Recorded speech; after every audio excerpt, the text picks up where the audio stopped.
Hey everyone, thank you so much for being here today. My name is Denise. I'm also known as heywigsister on Instagram and Facebook. Today I'm here to bring you a wig review. I'm here to talk about Envy's new wig called Emma. This is an Envy hair wig, which is 70% heat-friendly synthetic and 30% human hair. And this color is Amaretto and Cream.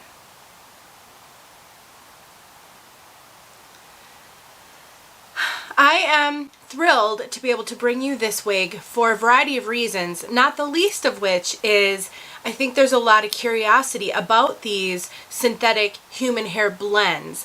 So I plan to bring you actually 2 videos on this wig. An initial impression video, I've already worn this one twice, so that I can give you some of my initial impressions about this and some warnings that I think are worthy of mentioning. And then I'm going to bring you a follow-up video in a minimum of 2 weeks, maybe a little bit longer than that, where I plan to wear Emma a lot, under a lot of different conditions, because I'd like to see how these fibers hold up and report back to all of you before you spend your hard-earned money on this one. So if you'd like to know my initial impressions about Emma, stick around.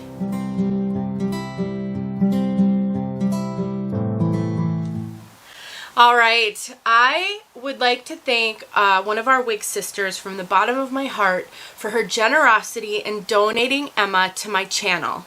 She purchased Emma and couldn't love her. She just didn't. How she put it to me is there's something about her that just isn't right for her, and she really couldn't put her finger on it, but she just knew that she wasn't going to get the wear that she deserved. And she thought it might be helpful for me to have her so that I could use her for education. And I cannot tell you how grateful I am when Wig Sisters help support my channel in this way. I am so thrilled to be able to bring you a wig like this so that we can learn together about the uniqueness of these fibers.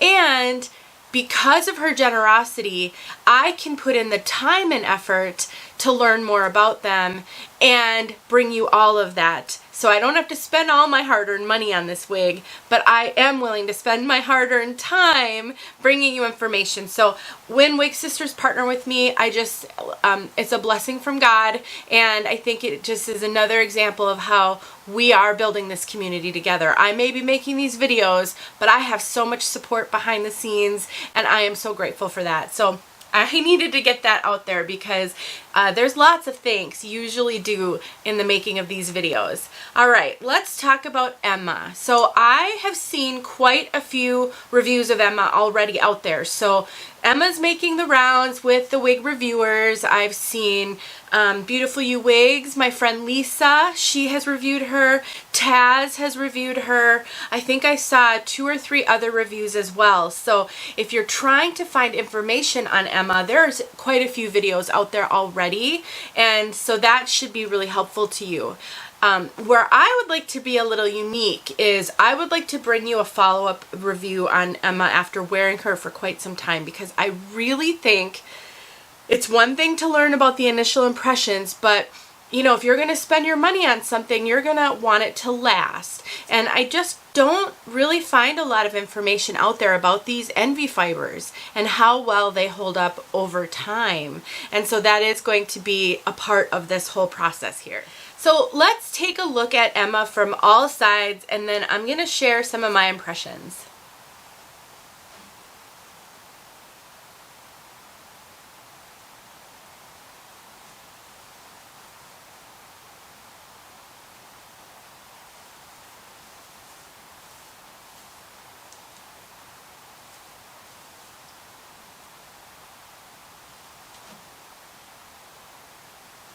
So the first time I heard of an Envy hair wig was a number of years ago. I actually have Lindsay, and that is an Envy hair wig, which honestly, you guys, I got Lindsay so early in my wig journey before I really started heavy education on my channel that I haven't actually really worn her. So I do need to pull Lindsay out and start playing with her, and so that I can kind of give you an update on that one. But I was really confused as to what the benefit of having synthetic and human hair blended, other than the price point, because it does help to lower the price point. So if you're looking for a human hair wig or a wig with some more flexibility than your typical synthetic wig, that is actually one of the benefits. Well, let me just tell you guys my first initial impressions of this one. The fibers are really, really awesome. They are so realistic feeling. I 100% think they feel like human hair all the way.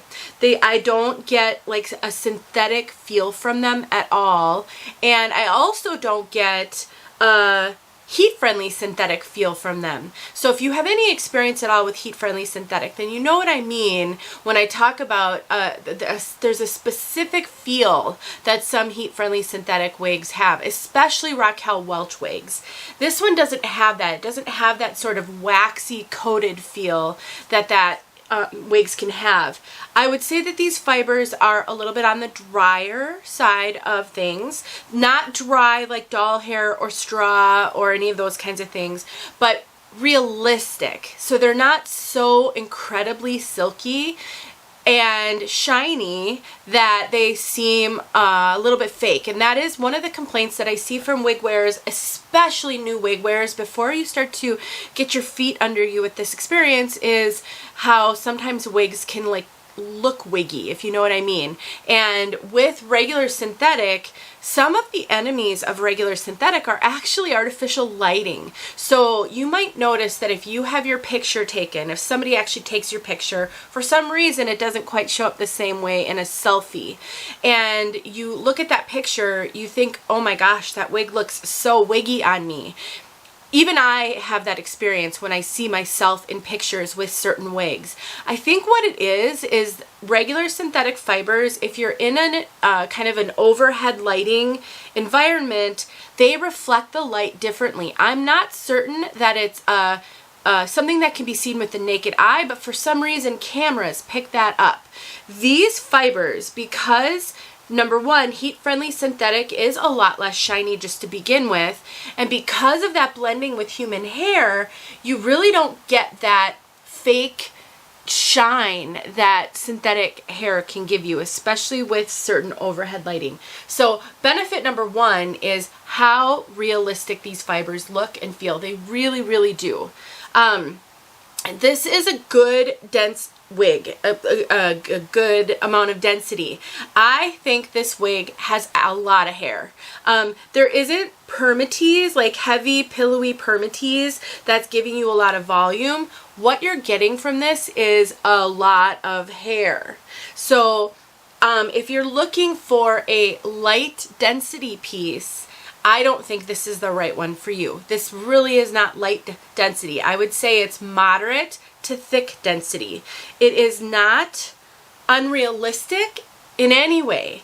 It's just a thick, healthy head of hair. This is actually the hair I've always been jealous of. When I see people with just a full, beautiful, healthy head of hair, that's what this is. And it feels a lot heavier and a lot thicker toward the front. So when I, feel the front and I compare it to the back, it does feel like there's a really good amount of hair up in the front here. Now, I have actually worn this wig all day. Today I've been wearing this wig now for about 10 hours.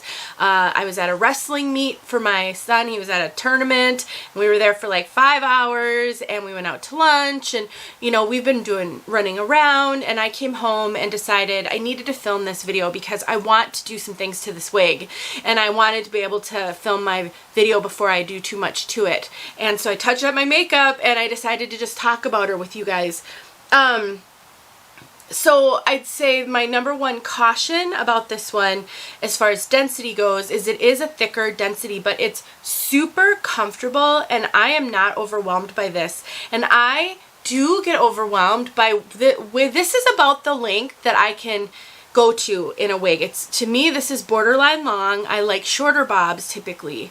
And so you pair a little bit of length with a thickness, and sometimes that isn't my cup of tea, but there is really something about this one that I love, and I am so comfortable in it. Now, I think she's hot. I was super warm today and I could not cool down. And while that happens to me a lot, and I do have hot flashes, I mean, I did just turn 50, and so I do struggle with temperature regulation. I think this wig is contributing to that. So I think between the thickness of the hair and potentially the combination of the hair fibers, it seems to me that it is trapping some heat in on my head. So if you struggle with getting too hot in wigs, I would think twice about this one. You know, winter time maybe is a good time for it. I'm not so sure I could wear this one in the summer. It really does feel heavy on my head as far as thickness. And so that's another warning I want to give you that I really didn't see other reviewers talk about. And so it could be the piece that I have. It could, you know, some of this is very subjective. So another reviewer won't necessarily think the same things I think, which is why it is so helpful that you get so many videos on a certain style.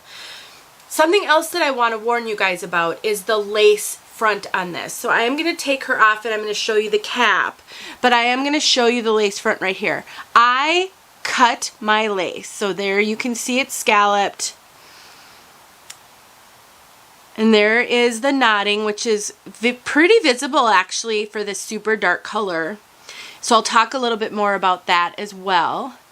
But let me give you a warning about this lace front, and I'll take her off while I do that. This lace is very thick. I've seen it referred to as a welded lace. So it's a little shiny, which actually doesn't come across. You can't really see that shine too much, but it's a little shiny. It's very thick and very rough.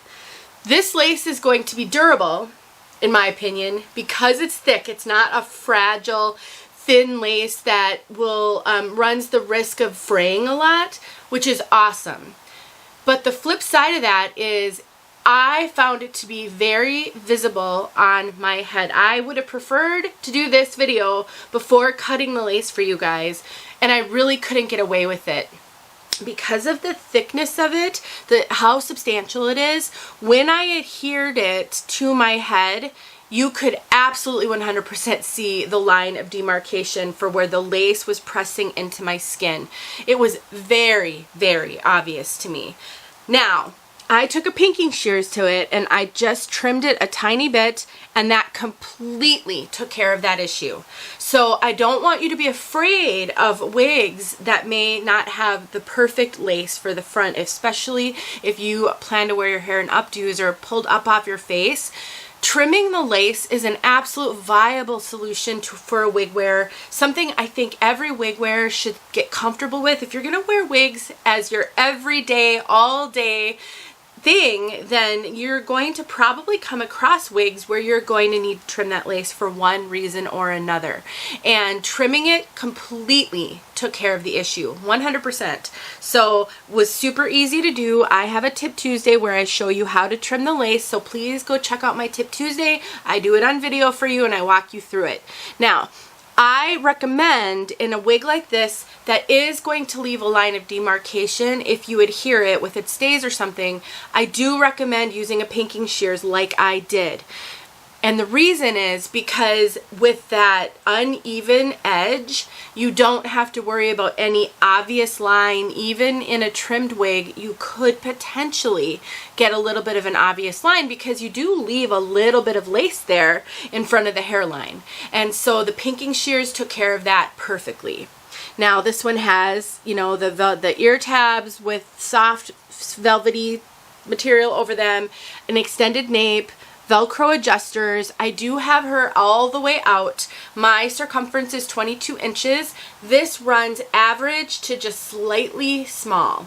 Not average petite, but I get absolutely no extra cap in this one, no cone head. It fits me perfectly. So look at my measurements and then look at yours. 22-inch circumference. I have this out all the way completely. I have not cinched it in at all.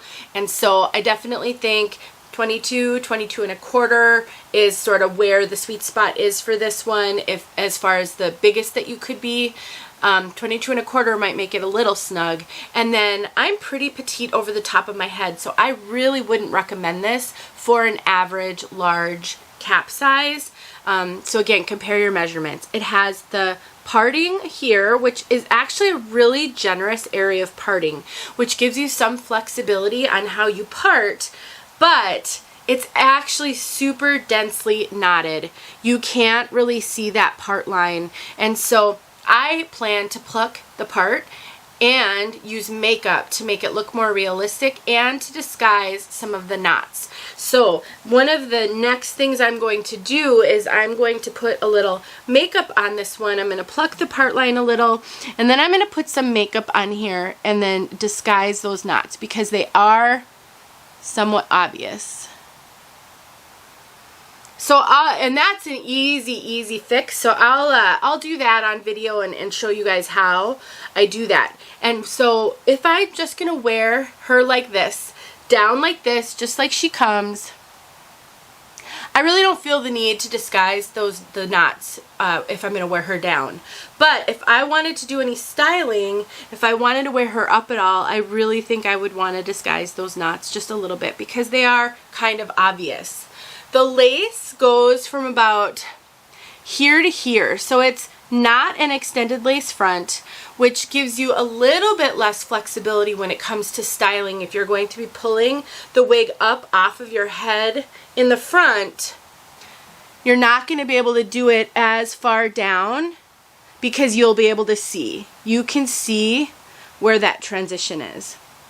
So what you'll have to do is you'll just have to be careful.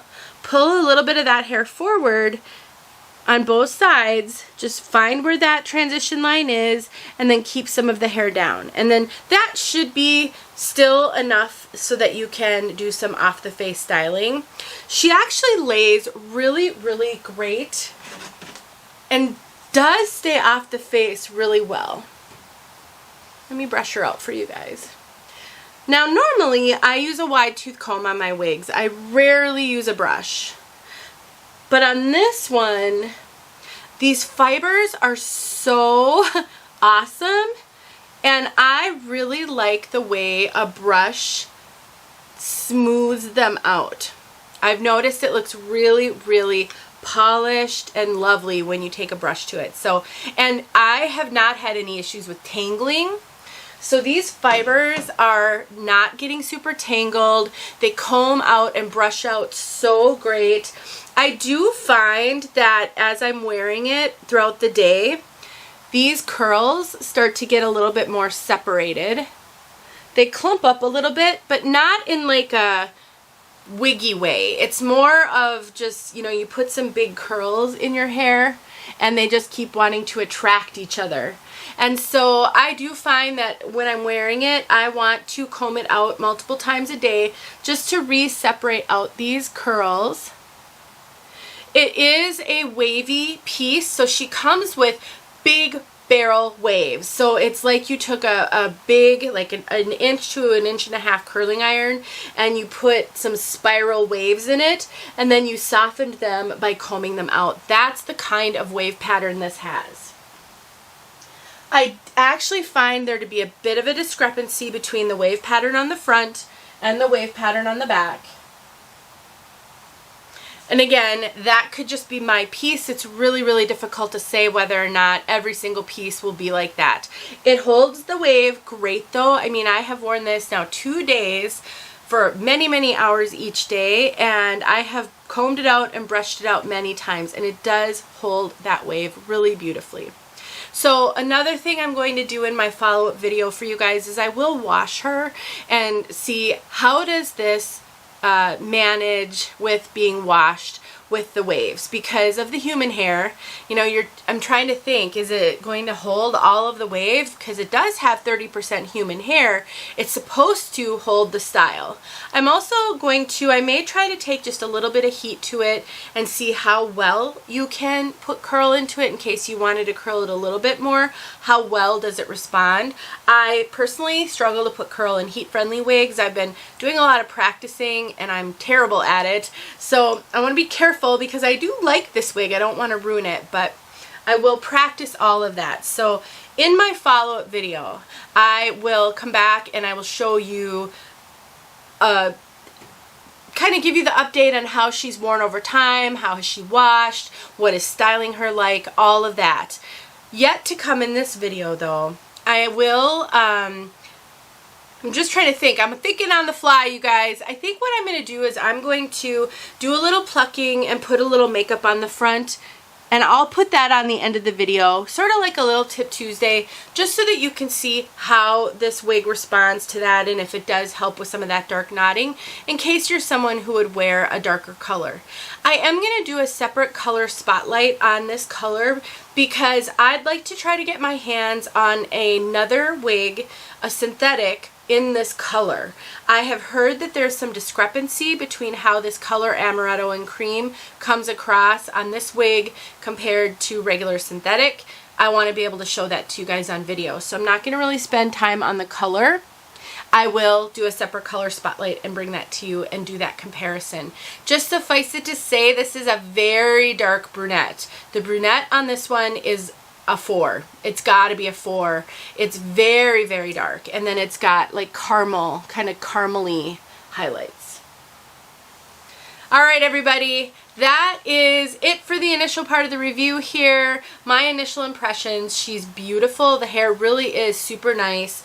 It is, I feel very pretty in this hair. I think it looks realistic. It lays realistic. It's very warm. It's pretty thick. And then you've got some of the lace stuff that I told you about. But those are my initial impressions. I'll go do a little styling now for you guys just to show you how I can disguise some of that and wrap it up. So hang on for that. Okay, so here we are, and I'm just going to briefly demonstrate the few things that I'm going to do to give this wig a little bit more of a realistic look. I cannot stress enough how important it is to learn these tips, to practice, and to gain confidence in making these wigs your own. If you're going to, again, wear wigs as an everyday endeavor, there will come a time when you'll need to learn how to do these things, especially if you're going to wear dark wigs, dark brunettes, wigs with dark rooting. There will come a time when you're going to want to pluck a part line, put some makeup on a part line, you know, pluck a hairline, all of those things. And you may not be there now. You may not even be able to imagine yourself there. But I promise you, you will be able to do this, because if I can, you can. I was exactly where you are in the beginning of my journey, struggling to even put a wig on my head, wondering if I was going to do it wrong. This didn't come naturally to me. It really doesn't come naturally to anybody. And I do these so that I can encourage you, because I do think you're going to have a lot more joy and satisfaction in your wig journey if you learn how to do these things. So first of all, a reminder of what a pinking shears is. I talked about it in the other section of this video. This is what I used to cut the front, the lace front. So you can see the scallop there, and you can see it completely blends into my forehead. It did not do that before I cut it. It was a straight line, and there was a definite marked indent there. For sure, an indent in my forehead where you could see where that lace was. Even when I pull it taut, it does not do that now. That's why I said in the other part of this video that I highly recommend that you consider using a pinking shears when you cut the lace. It is absolutely very unwieldy. It's a big monster of scissors. Every pinking shears I've ever seen is like this. There's certainly, if you use a straight scissors, they're a little bit easier to work with. They're much smaller, and maybe that's where you start. And maybe some wigs, the lace, if you cut it with a small straight scissors, you know, something like this, it might work just fine. But my personal experience is it's so much more realistic when you use a pinking shears. And, you know, John Renault recommends that you use a pinking shears on theirs because the scalloped edge protects the lace from fraying. So that's why I do it. But I mean, everybody has to find their own way and has to try some different things. But I needed to stress that if you're struggling with your lace front and you think it looks obvious, trimming it up even just the tiniest little bit with a little bit of a wave really will help that. All right, so what I'm going to do, excuse me, what I'm going to do is I'm going to take a tweezers and I am going to pluck the part a little bit on this one, and then I'm going to pluck the front here just a little bit as well so that it's not so densely knotted. I do have a Tip Tuesday on this. I've done this on camera before, so I will refer you to that Tip Tuesday. I'm not going to spend a lot of time in this video. I've already spent a lot of time on this wig. And then I'm going to put some makeup on. And I have discovered a new product that I love, and I have to give a shout out to my friend Tia Maria, who has a YouTube channel, and we've collaborated together before. She showed this in one of her videos. These are these makeup brushes, and unfortunately, I brought the whole pack down, but it's a pack of like, I don't know, 7 or 8 brushes, all of different sizes, but these are the most amazing brush for putting makeup on the part line because of this shape. So I'll come back once I've plucked and I'll show you what it looks like, and then I will do a quick demo of putting makeup on because it truly is amazing how much of a difference it makes. So hang tight here. All right, so I'm back, I'm done. So you can see a lot more of the scalp there. And it's not as densely knotted or stark. So now the next step is to put some makeup on it, and that will help disguise those knots even more. And I want to reiterate something I've shared in other videos, is that you want to go slow. You don't want to overdo anything. So usually a plucking session for me is multiple sessions. I do some the first time and then I let it be. And I wear it, I see how I like it, because it's very, very easy to do too much. And sometimes you can't really tell that first time. So let's talk about makeup. There's so many different things you can use, and I've shown these in other videos as well. I have this Milano Scalp Illusion, which is more of a cream. I also just have regular loose powder. I actually really prefer the regular loose powder most of the time. I think it is just plenty to disguise knotting and to make a wig look more realistic. So that's what I'm going to just do right now. So I just take a little bit of the loose powder and I just put it on. This brush is so great. I will link it in the description. I did get it on Amazon, and it just works so well. And then you just take it and you just do this right on that part. Just like that. It's not easy to do in the phone, but this will give you a sense. And you can do it from both sides. I often like to start with, when I'm using powder, I like to start on the top side and just sort of kind of see how that works. If I'm using foundation, which depending on how much I'm trying to do, foundation can work really well, and then I'll often start on the other side. But the nice thing about putting some powder on the top side when you start is then that will let you see, it'll go bleed through that a little bit, and then you'll be able to see on the other side where you want to put it. So I'm just going to work on that a little bit. So I'm just putting some on both sides. And then for the front knotting, what works really, really well is to just take, and sometimes if you put this on a mannequin head, that can also help so that you've got a good place to work. But I would just brush some of this powder on to the part of the lace at the very front, and what that will do is it will cover those knots just a little bit. So let me take a minute to do that, and then I'll come back and show you. All right, I'm back. So I think that's it for this video. So I'll show you what we've got. So there is my part, and you can see that when I step away, it looks very realistic. Now you can play around with the color of the makeup that you use to achieve the look that you'd like. The one that I use today is a lighter color than what I typically wear on my face. And my face, for videos, I have a lot of makeup on, and I've got bronzer, and I've got blush, and I've got all that. So you can see that this is lighter than my skin tone. I actually prefer that look. I do think it looks a lot more natural because my scalp is a lot lighter than my face, which I can tell when I don't have any hair on. And so I think that is a realistic look, but you can always tweak the color so that it looks more natural to you. So as I step away, because nobody's going to come up to you like this, and I'm just sort of, you know, talking, I'm moving my head just like anybody would, that looks 100% better than it did before. And let's take a look at that front. Look at that front. Looks like I shifted it back a little bit. Look at that front, you guys. Look at how natural, how much less you can see that knotting. It's incredible, isn't it? And really all that was a little bit of plucking and then taking the powder and running it over those knots. And now 2 tips that I want to share with you that will really help a lot. Number 1, once you kind of get the powder on there, I really recommend that you take this and you kind of rock it back and forth over those knots.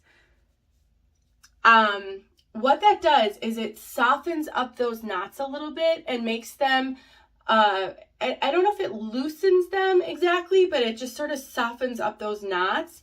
And that, along with the makeup itself, makes a huge difference. Another thing that I will do is I will take a spoolie, just like an eyebrow or eyelash spoolie, and I'll do the same thing a little bit gently over those knots. Just kind of rock it back and forth. I also do it over this part to sort of help blend in the color that I used. I want to be gentle so that I don't ruin the mono features, but what that does is, again, it softens up the knots on those monofilament and it makes it look so much more natural. So there you have it. The bottom line is, I think this is a beautiful wig. She's a full head of hair, but the hair fibers are amazing. The way she manipulates, the way she combs out, the way she fluffs up. I'm really, really in love with her. She does run a little small, and I do not get excellent coverage. I know I didn't show this to you in the other part of the video. You can see my hairline more than I would like. So this cap does run a little bit small. It's fitting me a little bit small. What that means is I'm not going to have as many styling options because I'm gonna have a little bit of a hard time blending that part of it out. That's okay though, because I love the way she looks down like this, and when I'm wearing her like this, you can't tell. And so as I spend time wearing her, getting used to her, so that I can come back and report to you guys how these fibers, these Envy hair fibers, wear over time, I'll also sort of work on some ideas for how I can make that work. I just think if I put some more baby hairs in here, that's going to help with the coverage problems. So that'll be a Tip Tuesday. But other than that, if you're eyeing Emma, so far, I think she's wonderful. I'm loving her. I'm loving the fibers. So if you're still not sure, no, I will come back to you guys with some more feedback. But for now, this has been my extended Emma video so that I could give you a really good sense of this wig, really, really talk all about her, and start to introduce you to these Envy hairs. Thanks for watching. Envy hair, I should say. Thanks for watching, you guys. Let me know if you have any questions. Stay tuned for the color spotlight on this color where I go and compare it to a regular synthetic in the same color. Talk to you guys soon.